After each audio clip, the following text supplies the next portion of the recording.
Hello and welcome back to the Let's Talk Sports Show with Jamie Davies, Andrew Pollard, Jack Price, Joe Stanley and Conor Porter.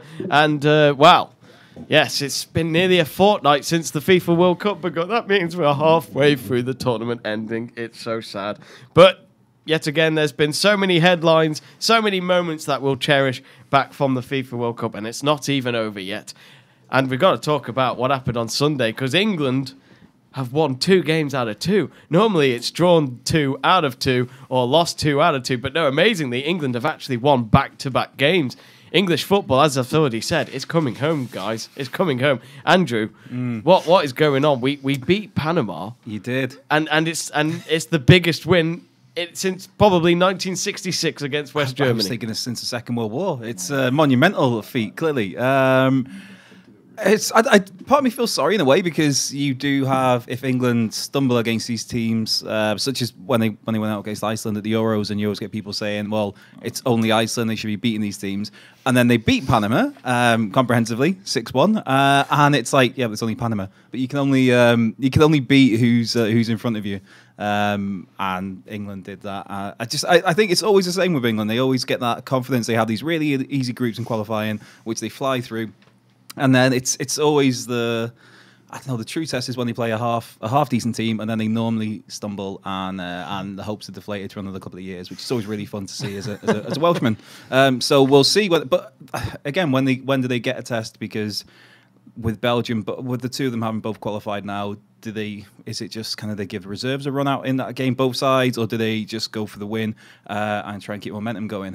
Because if you're playing a second string Belgium team, again, it's not against the top team, and then in the next round away, it's looking if they come second in the group, they get Japan probably, and so you're looking for when England play that first good team, and then start maybe getting a bit excited about football coming home for you.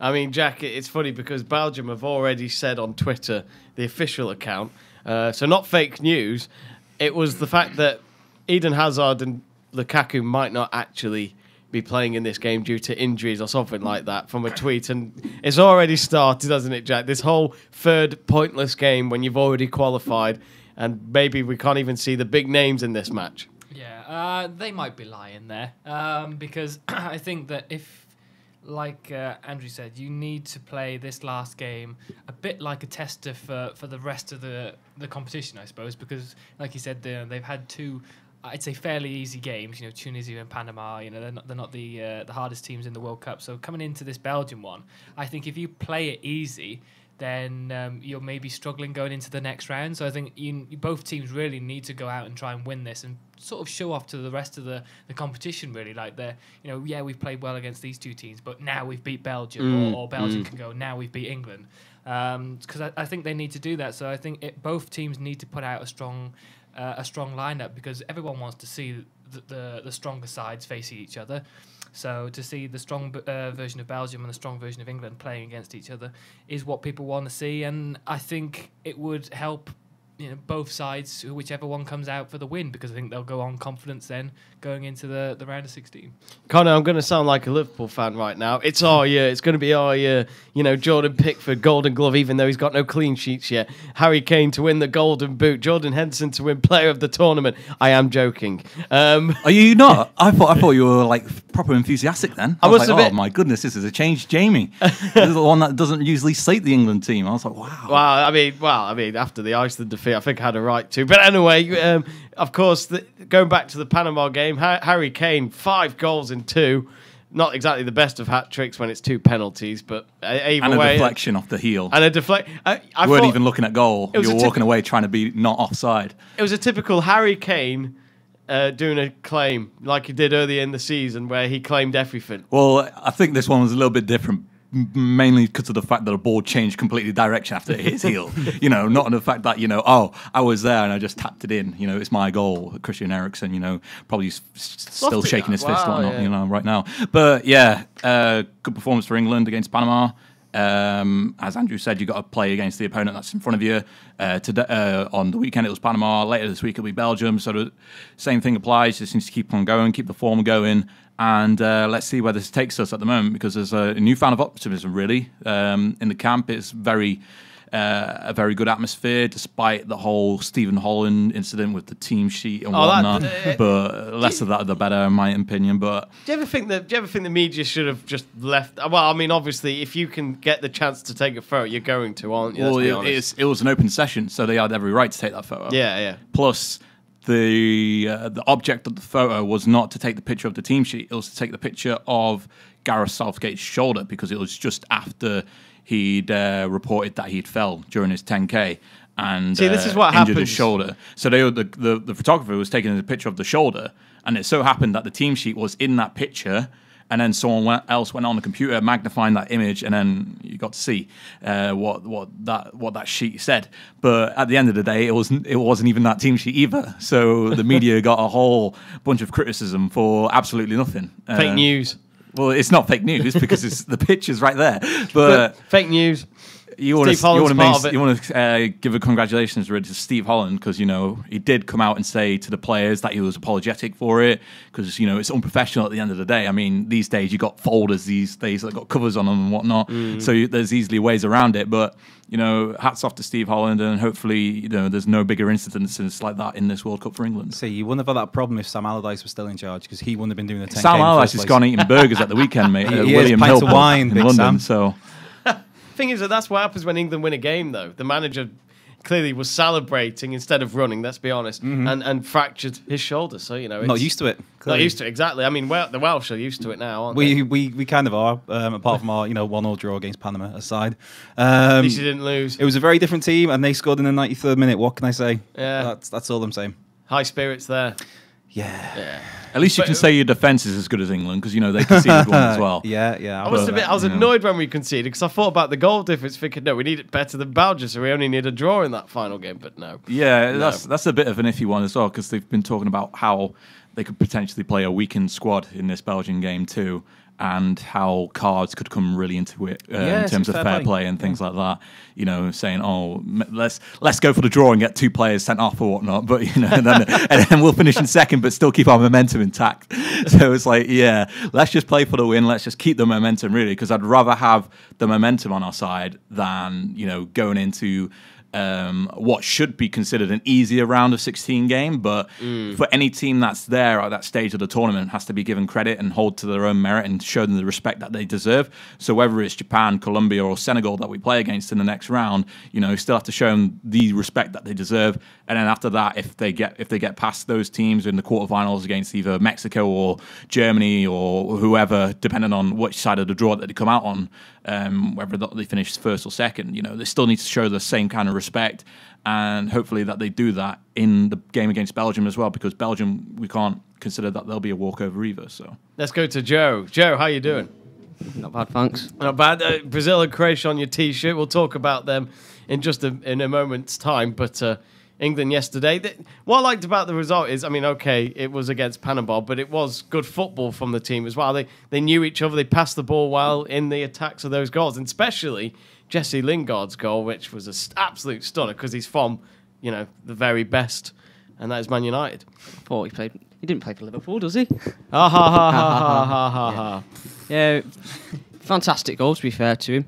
Fantastic player. I think he should get more chance at Manchester United, but obviously it's Jose Mourinho's choice, so we'll see what happens there. I think he gets enough. Not really.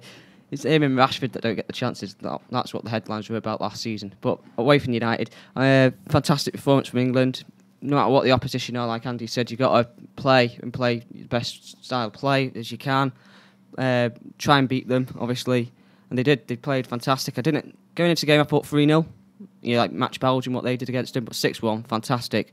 Disappointing to concede, but it was nice for Panama to score the first World Cup goal. It's one of those. Yeah. We were saying before, Andrew, the spirits, it's like they won the World Cup with that goal. And it just shows, it's months of work. It's years of work, because this is their first ever World Cup. Yeah. It's always good to see with the supposed lesser teams, the teams who are making a debut at a World Cup, like Iceland as well.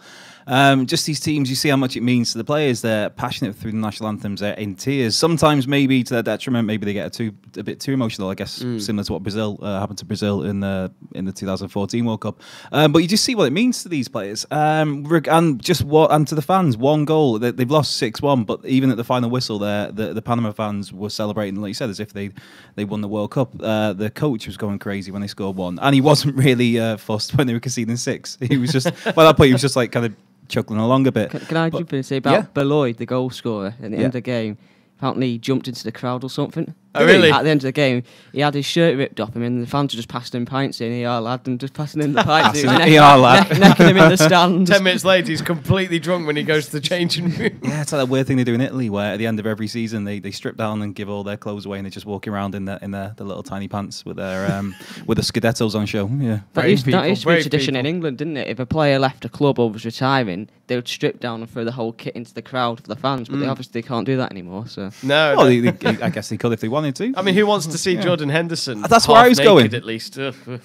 Danny Murphy, by the sounds of it. They talk about how fit he was. Yeah, nice one, That's Danny. what I said to my dad yesterday. I'd rather see Danny Murphy half naked than Jordan Henderson. I said it's the Klopp effect. Maybe not. I don't have a horse in this race. I don't think. How did we get here again? Yeah, just me, isn't it? You just don't like Jordan Henderson, do you? No, he's a lovely. No, he's great. He's No, the John Obi McCall of England. Every time I watch him, he's passing back or sideways. at least Obi McCall knows what Hey, kind of kit to wear. I mean, the best kit of the World Cup. He did a couple of forward balls yesterday, crossfield balls. Yeah, to the throw-in.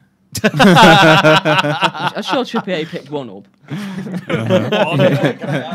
Can I just say about Trippier as well, where you mentioned that point? I think actually now he's got probably one of the best right wing backs in the world in terms of Trippier, because he was absolutely fantastic in that Panama game. His right foot was absolutely phenomenal. He's like creating chances all the time from that right hand side, and I think he doesn't get a lot of credit, and he definitely deserves it. I think he's definitely one of the most improved players already at this World Cup. I mean, I'm not saying he wasn't good at Tottenham beforehand, but I think this certainly World the Cup season's experience- been one for him to remember, really, because it was straight after the summer where Kyle Walker was sold off to City, and he'd beaten him out he'd beaten him out the season before for the position in the Tottenham squad, and now it was a case of, look, you've got the position down now, let's see what else you can do and step up to the mark, and he's did that for Tottenham, and he's doing that in the England shirt as well. Truly incredible. Am I right? I'm sorry, I didn't actually watch the full game, but was the whole squad? Was Dele Alli? Dele Alli was out injured. Ruben Loftus-Cheek replaced him. You in the see, that's a starting lineup. positive result without Dele Alli as well, isn't it? overrated. Yeah. Overrated. I like him. Yeah, he's I'm not saying he's not good, but I just think Yeah. I don't know. I think it's a bit of a hullabaloo about nothing. Just like really, Jordan really. Henderson, then. He's a little bit better than Hendo, and he actually has more. I think when it comes to Dele Alli, he gets a lot of pressure. Just surely as the factor that he has to play alongside Kane in Tottenham and in England. And, he's always compared to Kane in terms of productivity, whether it be goals, assists, or key passes or whatnot. And, it's always going to be hard for him to beat out Kane in that department. But, the way that they played against Tunisia, he certainly was creating chances. Obviously, we got more of an attacking flair in the Panama game, and hopefully he's able to play in the Belgium game, because I would want him to play in the Belgium game after missing the Panama game, in order to make sure that he's still in form for the knockout stages, because odds are that he is going to be starting ahead of Loftus-Cheek when we get to the knockout stages. So I would want him to be back into form when we get to that stage. Let's go to England's #1 fan, Jack Price. How far can England go at this World Cup after you've seen the first 2 games?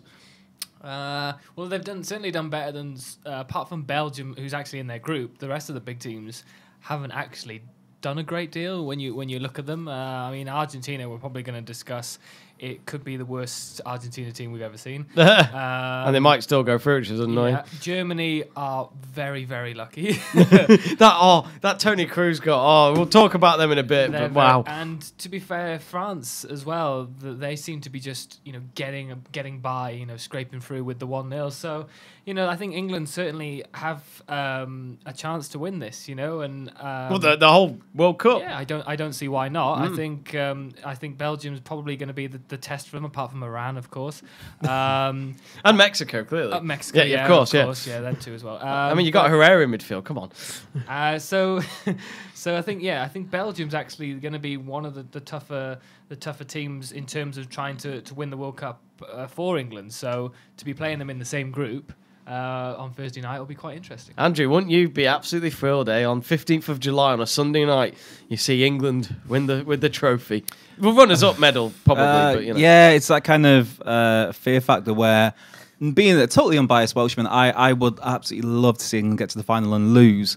But there's that. It's that. It up. No, it's that high risk, high reward. Like my worst nightmare, no offense, Joe, was to see Liverpool win the Champions League, but because they lost, and in the way they lost, it was brilliant. But if it went the other way, I'd have been mortified. And the same with England when the World Cup. It's that type of thing. I love the fact that you said it was like your biggest fear, like your life would be over. It is. No, I can imagine you getting the paper the morning after, like, No, it is. It's like you'll pick up the Daily Mail and like say England's won the World Cup, and Andrew be on the floor like having a heart. No, it is. With the Liverpool point, because I've been being the elder statesman. Being the elder statesman of the group, I was just about around to experience all the Liverpool hysteria of the 80s when they were doing really well, and so I just don't want to go back to that. That's my fear, and it's the same with England. There's always it's forget zombies, forget Donald Trump. My biggest fear is Liverpool or England winning the trophy. I mean, years and years ago, I'm not going to go too far into it. There was invasions in different countries. Yeah, I just believe saying, so. But people were scared of that, and you're scared of. I'm the same. This is what you call the modern 20th century kid problem. You know? Back in the millennials day, and their problems. Real world problems of. Except you were born like a little bit before that. You weren't a 2000 kid. Definitely not. Definitely not with a face like this. See, Andrew, you love your horror films as well. I do, yes. And that doesn't even go atop of Liverpool either. No. I bet Kane looks like a bit like Frankenstein to you. See, like a monster. I do quite like Harry Kane. Southgate's created this monster, and I do quite like Gareth Southgate. It's It's more the sum of their parts that I'm not too keen on. There's certain individuals, certain players, certain passages of play where you just think that's actually quite good. And he's all right. That Harry Kane's actually decent. And I like Southgate's approach to things. That he's very pragmatic in what he says, but he's also got a kind of quiet charisma to him, and he takes the pressure off the players. So there's lots of things that you could like about England. It's just the sum of the parts as a whole is. I'm mainly Liverpool fans, and seeing Jamie Vardy lift the World Cup, no, thank you, no, thank you. I'm not saying he's going to be there as captain if they do that, but just seeing him with that is just beat. Well, chat rubbish, get banged. Yeah, I couldn't have to change it a little bit there, as you can tell. The PG version. Yes. Would that be your worst fear? Would be for Harry Kane to smash the door and go, "Here's Harry." No, it would be here's Hendo. Would be the worst. Here's Jordan. Well, no, his would be here's Harry. No, sorry. If England get the quarterfinals, Jamie, didn't spit enough. if England get the quarterfinals or more, then I'll be happy. I think just by the sheer fact of how everyone's been happy with this camp and all that. It's the start of progression. Like I still want to keep. We're going to get to the final. I want to see England win it. Yeah, but I'm keeping my expectations for how happy I should be to what stage of England get in the tournament. So if they get to the quarterfinals, then I'll be happy. When I say England, final, I'm on about third place playoff. Well, that's the playoff. That's not the final, then, is it? The England women won the third place playoff final. Well, you shouldn't be calling it a final. It's no That's need what to be they called call a final. It's their final match. They call it third place on here. This is the Telegraph, mate. This is serious maybe journalism. FIFA have copyright on it. If they get to the quarterfinals, then I'll be happy. If they win it, then I'll be jubilous. No. In all fairness, Conor, I'm the same. Quarterfinals. The last time we did that was 2006. Yeah. Against Portugal, and that was the last time we actually ago. had a decent squad. Yeah, as well. It is. I think a lot of it depends on Group H, how that goes. If Japan top the group, and they got a good result yesterday. Yeah, very good result. But you're thinking before that, it was going into it, I thought that Colombia would have been top in the group, as in before a ball was kicked. And then I had England going out to Colombia in the last 16, but that was with England coming second in the group. So it's all ifs and buts. But the fact that Poland aren't going to make it out of the group, Senegal, they could, but I think it's going to be Japan are going to top the group. I think Colombia are going to come second. And then it's one of those where England, you think out of the two teams there, you think it'd be better for England to come second and face Japan in the last 16 rather than top the group and play Colombia if that was the case. But either way, they're going to go out in the quarterfinals at the very latest. I think I had here, the way I worked it out, it'll be Colombia will beat them in the last 16. If for some reason they got through to the quarterfinals, it's Brazil, and Brazil are going to turn them into their female dog. Yeah. Yeah.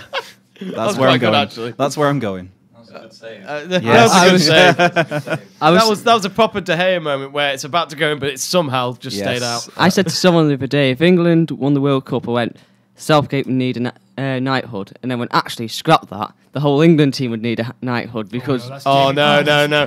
Oh, no, Sir Jamie Vardy. Sir Jamie Vardy. Sir Jamie imagine- Vardy's having a hell? Can you party. imagine that? Sir Harry Kane. Hi, guys. Oh, my God. They've given it Sir to Harry him. Kane.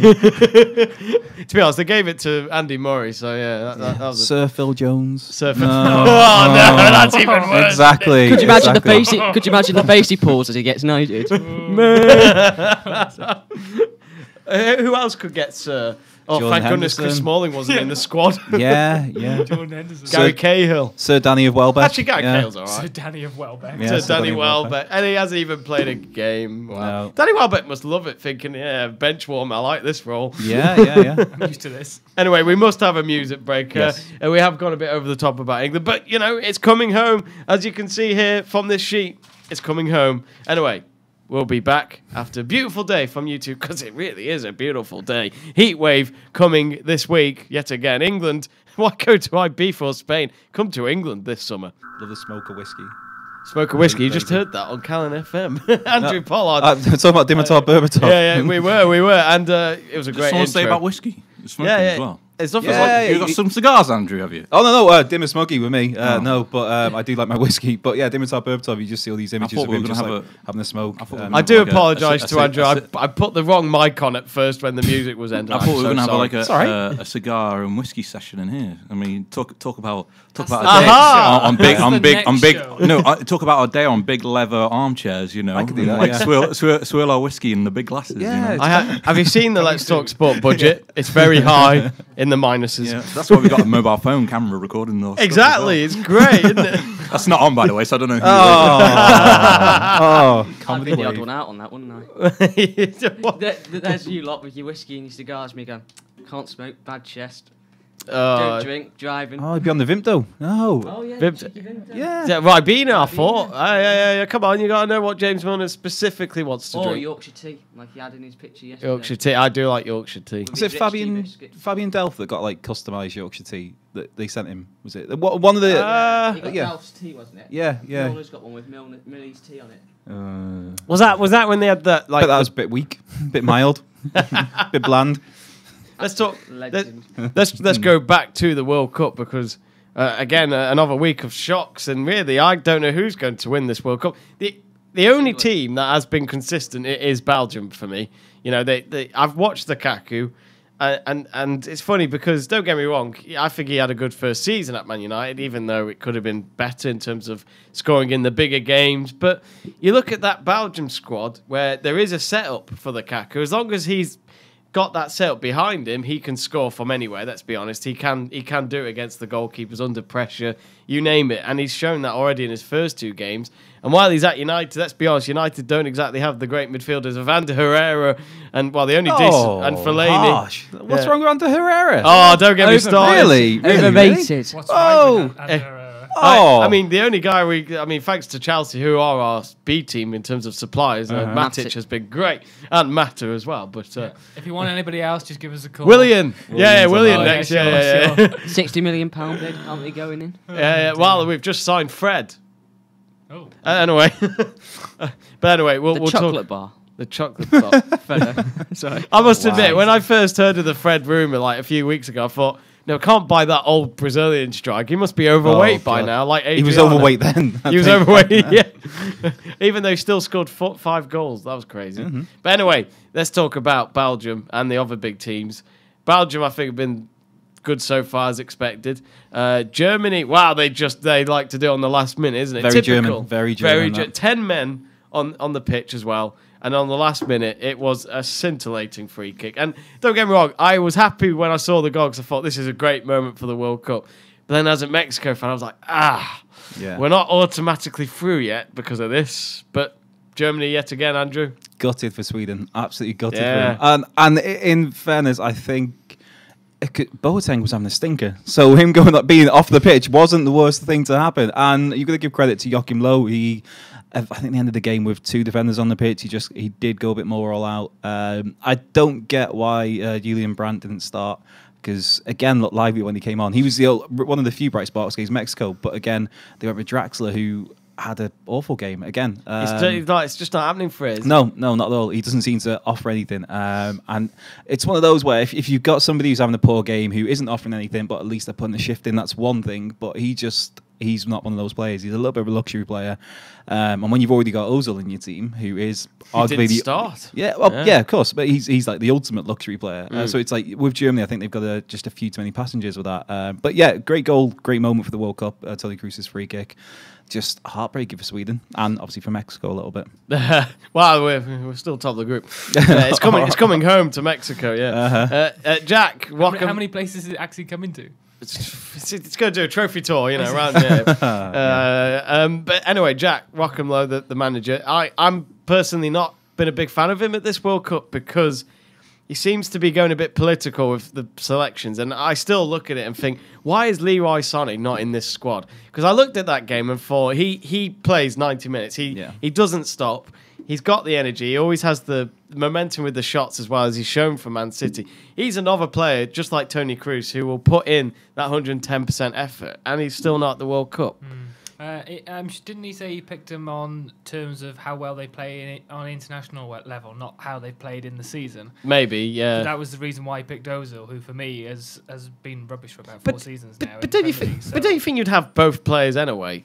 Well, his argument was he was taking Brandt and Draxler were his left-sided players. Marco Reus can cover there, but they've been playing him on the right. And so he basically said, I think it came down to Brandt or Sané. And I think with that, if you're going to take two, I'd take those two, and I'd leave Draxler behind, really. Based on what you've seen so far. Yeah.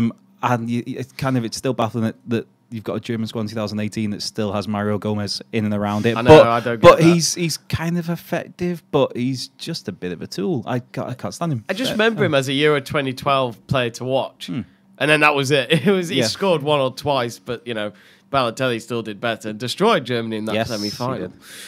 Conor, obviously, you posted a picture of Toni Kroos after the game, and we've both said it, haven't we? I like Modric and Toni Kroos together in midfield at Madrid. 2 of my favourite midfielders in the world right now. But that's what the World Cup's all about. It's all about these big players doing it when it matters. Yeah, you need your players to step up to the moment when it matters the most. And as you said, Toni Kroos and Modric have both done that in the World Cup itself. Modric, of course, getting that key penalty against Nigeria in the opening game to secure a result for Croatia, and then stepping up once again against Argentina with that absolutely fantastic thunderous shot into the top right-hand corner.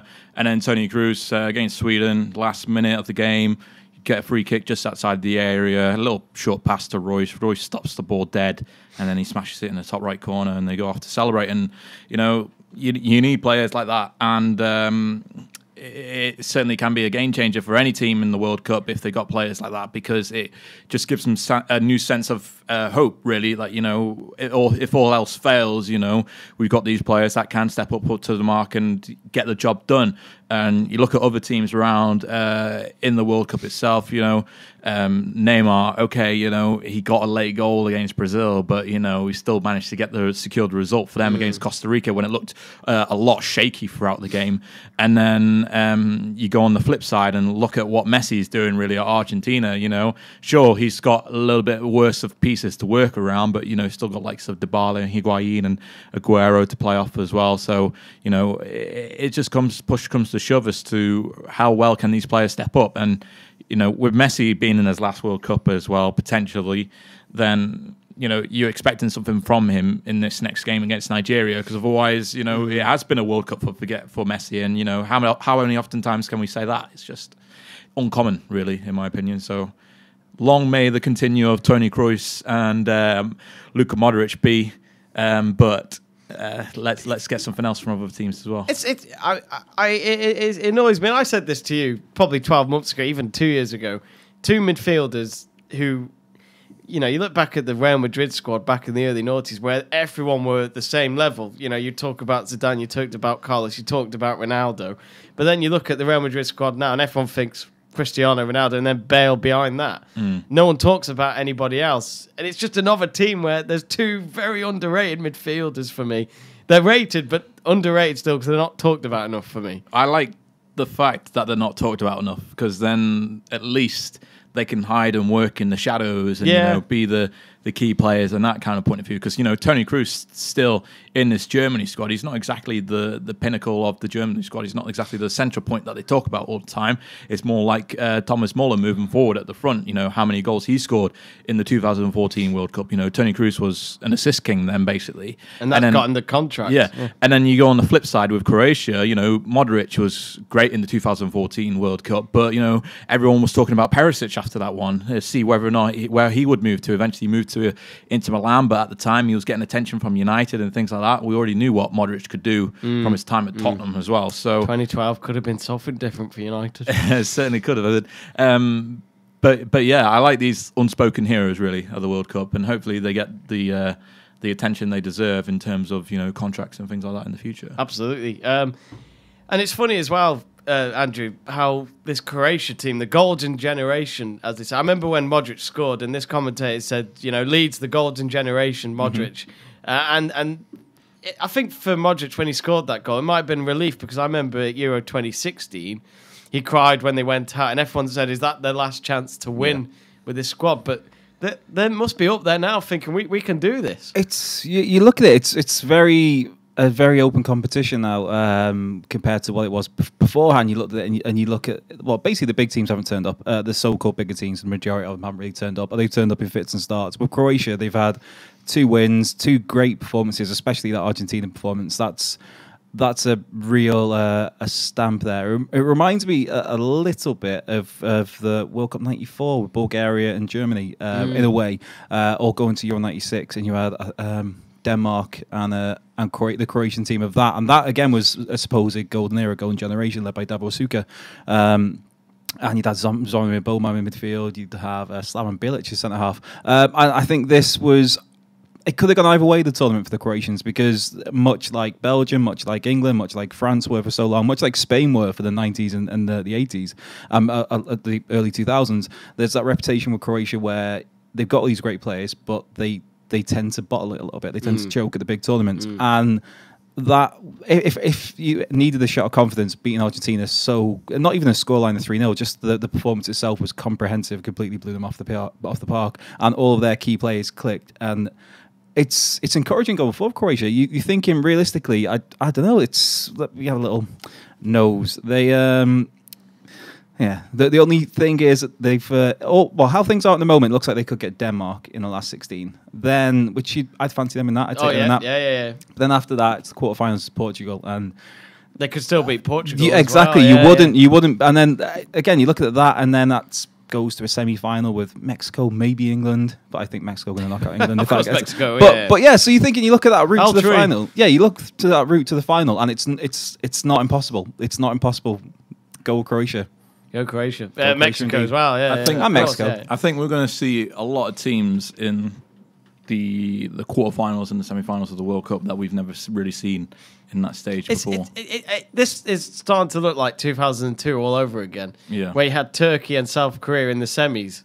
So I think I completely agree with you, Con. I think there will be stages for teams I haven't seen. Because you could see the likes of Croatia and England getting to the semi-finals, which is completely unheard of. Uruguay, our generation, Uruguay as well. Portugal, Iran, obviously. Portugal. Jack, speaking to the mic when you say that, you don't have to hide your love for Iran. Yeah, thank you. Great high emotions there. I mean, if they win 3-0 against he's got a tear in his eye Portugal now. later tonight, it'll be revolutionary for Iran. Come on, there we go. That's it. That's what the doctor ordered. Because they'll knock Portugal out of the World Cup as well, and that's a big scalp to have. But less of the fantasy booking, the better. Croatia could definitely get to the quarterfinals, semi-final stages of the World Cup. And then you look at other teams as well. Teams like Colombia could potentially do well. Belgium could get to that stage of the competition too. It's looking like a really good and decent World Cup. We're only just reached the halfway point now, but I think in my mind, it's definitely been the best World Cup from the past 10 years or so, 2006, 2010, 2014. I think this one tops those lot. As somebody with a massive leaning for the Dutch, I love 2010 purely for that reason. But I think it just generally is a spectacle, I think, in terms of the results. But would you guys agree that it's what Conor's on about there, that there could be a lot of teams in the quarterfinals and even the semi-finals who you aren't used to seeing him there. Do you agree that that's a good thing, or are you maybe a bit more traditional? You prefer to see the old classics there? I think that's a great thing, really, because it helps with the development of world football in a sense. Yeah. It can help with teams that puts them on the map. Yes, Yeah. It can help with teams that don't exactly have the transfer budget to go out and get your £80 million midfielders or whatnot. And looking at these teams like Senegal and looking at the squad there's a couple of them that play in like the French lesser teams in Ligue 1, so you can probably get them on a decent bargain, and hopefully they can come into your squad and be a world changer. We only have to see what Kante's done at Leicester and Chelsea over the years to show what kind of impact a player that isn't well known about hiding away in these kind of leagues can produce as well, I guess. And for example, if you're a Mexico team, Lozano, absolutely coming into form and being beloved by the Mexican fans in this tournament. It's definitely revived a lot of players' careers, this World Cup, in my eyes, because straight away Chicharito, yeah. Guardado. Yeah, I'm sorry, so underrated. Yeah. I love the fact that Slaven Bilic the other day was covering the West Ham game. Because I just thought it was brilliant. Not the West Ham game, the Mexico game. Because I just thought it was brilliant, him watching Chicharito score, and he'd be like, "Why couldn't you do that for me when you were playing at West Ham? I could have been in the job still." Oh God, he signed him, didn't he? I keep thinking it was Moyes that signed him. No, Moyes. Yeah, very good. Yeah. It is an interesting World Cup, and I think you're right. And funny enough, no goalless draws yet. Oh, you beat me to it. I said, but sorry, Joe. We haven't Joe heard loves your a stat thoughts as well. Apparently, there was 14 goals yesterday as well across the 3 games. Wow. I love how you say apparently. It's like you don't know your Rumour maths. is, Well, I can't remember exactly what the number was, so I'm going to throw apparently in there. Let's do it now. and then I'm safe. 6-1, 2-2. Well, I've so got the that's sheet 11. here, so I could probably count them up. But What was the other? What was the late night game? I can't remember. 2-2 Oh, Japan and 3-0 Senegal, Colombia. and 3-0 Was it 3-0? Colombia. Okay, So that's 4-7. It's 14, Conor. 14. Yeah. You have got good maths. There after was all. 14 goals yesterday in the World Cup. There you go. I can't say much. I was in set 6 out of 7 in maths, so I didn't know much. Set 2C, so probably about the same. Oh, really? Still come out with 2 C's. Well, that's all right then. It's better than me. I think I came out with E's and F's. And here I am now talking to you lot. Anyway, I'm joking. No, I'm happy just to be here. That's what I'm trying to say. You've nearly been overthrown. Hey, overthrown, yeah. I mean, I'm just glad Suarez didn't bite me or anything. I don't know where I'm going with this. Personally, can I say my favourite World Cup previously was 2006? Yeah, I like that one. It was Germany. very... Portugal got to the semis, I remember. I think Germany just missed out on the final in their home country. I found last World Cup quite boring, apart from the semi-final when Germany dispatched Brazil for the big headline. It's because you think about the final wasn't exactly exciting. It took a goal in late on in added. 2010 time in there. No. 2010 was one of those. 2010 had a lot of 1-0s, I remember. Yeah. I was happy that Spain won it, so no offense. Robin just couldn't do it in the final though. No, he had 2 big chances. it was, and because I've obviously he's won a lot in his career, but I've never been a massive fan or never massively rated Iker Casillas. And then he just thwarted Arjen Robben when he's 1-on-1 to seal the game. Yeah. And I remember Nigel de Jong, becoming a samurai master. Yes. It's legend. didn't he? Yeah, him and Van Bommel were just a horrible midfield in the best possible way. Chilling out in the dojo, getting those karate kicks going. I remember Arjen Robben always failing at finals. Never doing it. And then it was 2013 when he beat Dortmund with that last-minute goal. Yeah. You could see the relief on his face. Thinking, I finally did it in a final. Yeah, but he messed up in 2012 against He did? Chelsea. Yeah, but that's because he saw Roman Abramovich and thought, he's still paying my wages. I just didn't tell everyone that, so, Yeah, he was the Chelsea hero that night, not Didier Drogba. Drogba, what a legend. It's been good to see him as a pundit on the TV. I do like him. I didn't realise he was bald until the other day. Yeah, it looks like something's growing on his head, doesn't it? But anyway, wow, maybe he's been ill. I don't know. Maybe they do say. I heard this the other day. Actually, women prefer either a man that's got a full head of hair or a man that is bald. If you've got a comb over, then it's not a good look for you in terms of attracting the women. So maybe he was losing his hair a little bit and thought, got to shave it all off now. Well, I can't decide. I didn't get any ladies before I changed my do, and I've got a little bit more look since. So. But your hair has never changed. Yeah, welcome to the Let's Talk Sport dating line. At first we were listening to the I Hate Jordan Henderson show. I like Jordan Henderson. Oh, you just ruined it now. We had a fan. I think you should go to a music break now. That just killed the mood completely for me. You know when you have Facebook groups like dedicated to "I love Lewis Hamilton," yeah, really, and then you have someone that says you're the moderator of that like group, aren't you? Eh? You're the moderator of that group, aren't you? Yeah, Lewis of course. Hamilton. Yeah. That's why you're going on a rant now, because no one's going to like your page. Yeah, exactly. Why can't people love him? I like that. Because that's. I've just realised the joke. No one likes him. No. Anyway, we must have him. We must jump to a music break. Joe Stanley just said something. We don't want to all hear. I'm afraid we're going to have our music break be the final part of the Let's Talk Sports show. Welcome back to the Let's Talk Sports show. And as we're talking about Michael Owen club football or whatever it was on the PS1, I remember Chris Kamara street football as well on the PS1. That was before he was a cheesy man behind the microphone at a football game. But anyway, we're going to talk about Argentina. As we've already mentioned them before, but we got to go into that defeat against Croatia. I thought it was absolutely hilarious, to be honest. I mean, I'm sorry, but I'm not saying I don't like South America. I just don't like Brazil and Argentina come the World Cup because they're sore losers, and Argentina have just not performed well. They got a lucky draw against Iceland. Iceland could have probably won that. And you're probably hearing the furniture being moved here at Calon 105 FM. We're getting the sofas ready for the football later on. But Jack, Argentina, Messi not performing. I'm sorry, but I agree with Conor what he's been saying. Portugal's dragged. It's not Portugal, sorry. Ronaldo has dragged that Portuguese team to the Euros win. Dragged them still to this day against Spain and all that by scoring a hat-trick just to get a draw against the Spanish team. And then you look at Messi and you look at his squad. I feel like he's got the players around him, but it's just not happening. Shouldn't be Messi. It shouldn't be just be on Messi's shoulders. Though, no, that's what I mean. Because they've got so many people in that team. I mean, it just sort of summed it up really when he brought Higuain on in the second half and took Aguero off.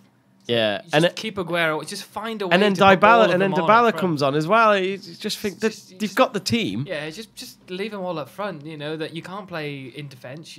Otamendi is just rubbish. I mean, surely that's just highlighted. He won the league at City. I mean, I know. How? I don't understand. I was so happy Rakitic scored that penalty after. No, not the penalty, just the tapping when he got kicked. You say that as well, but they all just stopped. Mascherano's too busy putting his hand up saying he's offside than actually going for the ball. You go back and watch on the replay and look at the man standing on the edge of the box, and it's Lionel Messi just watching everything unfold.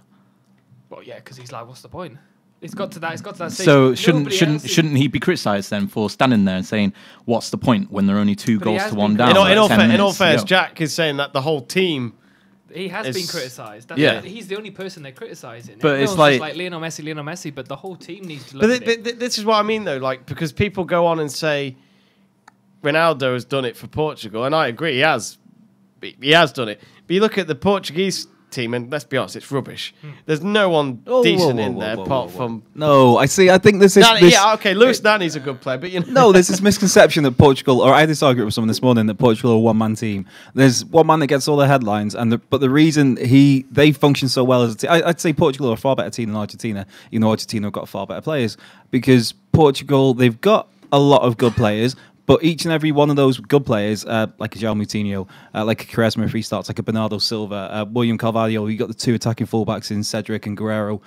All these players, they're prepared to let Ronaldo work around what works for Ronaldo because they know that's kind of where their bread's buttered. Whereas Argentina, there's a lot of egos, there's a lot of players who are the man at their team. Sergio Aguero, Dybala, Higuain, who are both the man, as it were, at Juventus. You've got a lot of players who used to be in the main star, the main attraction. And with Portugal, their other top players are happy to take a backseat in order to work around a system that gets the best out of their very best player.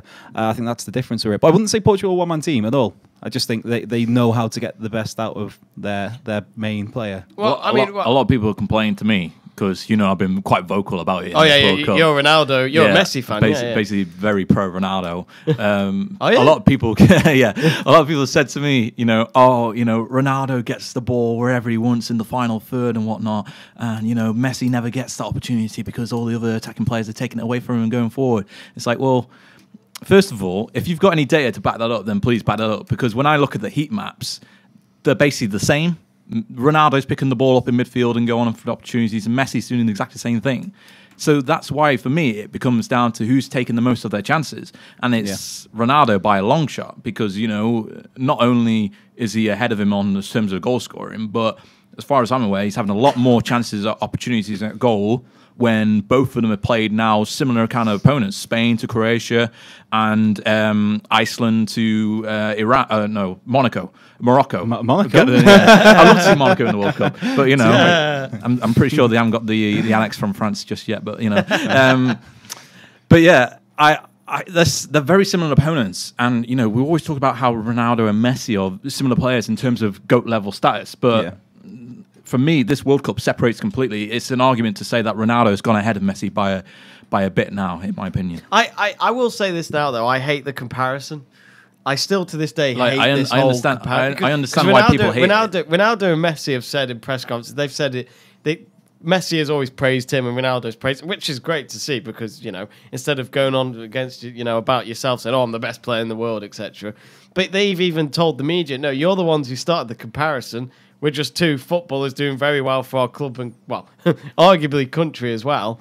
But it's like saying if them two weren't there, the top two players in the world then would probably be Neymar versus, I don't know, name one. And Jordan then Henderson. Jordan Henderson. Oh, of course, yeah. But I just thought I'd be a bit more. Salah. Well, maybe Suarez in fairness. I mean, Salah in 5 years' time. Salah. If he's still playing at the. If he's still playing for the playing Egypt at national level. team, by the way, Yeah. But that's why everyone looks at it, sadly. But yeah. I mean, when it comes to Messi, we were talking about this last week. When it comes to Messi, he's always got that man ahead of him anyway, in terms of international wise, and that's Diego Maradona. He's always got that World Cup ahead of him. So, but Maradona will never be remembered for his club football. Oh, he will. He will. Napoli He was a legend at Napoli. Yeah, to do what he did with that Napoli team. But everyone will remember him winning the World Cup for Argentina the most than anything else. Yeah, and I'm sure if Messi won the World Cup this year, then most people probably in 10, 20 years' time, they probably remember him for that moment. And with Maradona, that Argentina team was all right, but it was nowhere near as good as the Argentina team now. And that Napoli team was far, far... just nowhere. It's immeasurable to compare that Napoli team to the Barcelona team of today that Messi's got, or even the Barcelona team that Maradona was in. That was more of a feat. That'd be like taking Liverpool to the league title. No, it'd be like, no offense, you. No, it'd be like taking, I don't know, current standings, how things are. Maybe that'd be like taking an Everton and one man just driving them to the Premier League. And I like Everton. Landon but Donovan. it'd be like taking Nottingham Forest back to the Premier League, which is going to happen this season, by the way. We've got some Portuguese wonder kids in our You team said that now. for the last 8 years at least. Mate, we've got some Portuguese wonder kids in our team from Benfica and Sporting Lisbon. They're going to come in. They've already been doing pre-training before any. Oh, I wish we had Nani. this is why he likes Ronaldo. It's all about the Portuguese. I see. Yeah, mate. We got the next Cristiano Ronaldo in our team, mate. Diop, whatever his name is, I don't know. Well, Anyway, you should have said it was a bit like when Leicester won. sorry, Joe, I can't hear you. You need the mic. It's a trick. You should have said it was a bit like when Leicester won the league. That's Yeah, what but we with like. Leicester, it wasn't really drove by one solo player. It was Mahrez and Vardy more Yeah. than anything. But A little bit of context. But I'll say this now sprinkled in. before we wrap up the show. After 2016, when Leicester won the league, you just never know who can win any tournament after that. That's why I do agree with Conor and everybody here that this World Cup could see many more surprises to come over the last 3 weeks of the tournament. Anyway, but anyway, must wrap up. Thank you very much to Andrew, Jack, Joe, and Conor. Conor Ronaldo Porter and Jack get it Messi right, Price. please, thank you. But anyway, we must wrap up the show. Thank you again for listening. And remember to subscribe to our Let's Talk Sport YouTube channel to watch all our preview videos throughout the week. And we'll be back next week. Same time, same place.